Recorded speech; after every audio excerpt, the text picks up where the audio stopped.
কোহলিকে টপকে ছক্কার রেকর্ড গড়লেন অভিষেক। ভারতীয় ব্যাটারদের মধ্যে এক আসরের সবচেয়ে বেশি ছক্কার রেকর্ড ছিল এতদিন বিরাট কোহলির দখলে। 2016 সালে আইপিএলে 16 ইনিংস খেলে তিনি ছক্কা মেরেছিলেন মাত্র 38টি। এবার কোহলিকে ছাড়িয়ে গেলেন অভিষেক শর্মা। সেদিন পাঞ্জাব কিংসের বিরুদ্ধে সানরাইজার্স হায়দ্রাবাদের হয়ে 28 বলে খেলেন 66 রান। এই ইনিংস খেলার পর 6টি ছক্কা মারেন তিনি। এদিন তিনি 50 করেন মাত্র 21 বলে।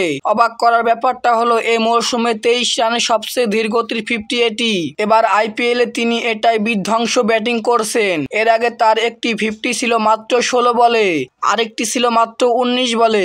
আগের ম্যাচে তিনি 6 ছক্কা অপরাজিত 75 রান করেন মাত্র 28 বল খেলে। সব মিলিয়ে এবার আইপিএলে 41টি ছক্কা হয়ে গেছে অভিষেকের, যা এক আসরে কোনো ভারতীয় ব্যাটার সর্বোচ্চ ছক্কার ইতিহাস। চলতি আইপিএলে এখন পর্যন্ত 467 রান করেছেন, স্ট্রাইক রেট 209.41। এই আসরে 300 রান করা ব্যাটারদের মধ্যে সবচেয়ে বেশি স্ট্রাইক রেট আছে তার। 2018 সালে 17 বছর বয়সে তার আইপিএল অভিষেক দিল্লির হয়ে।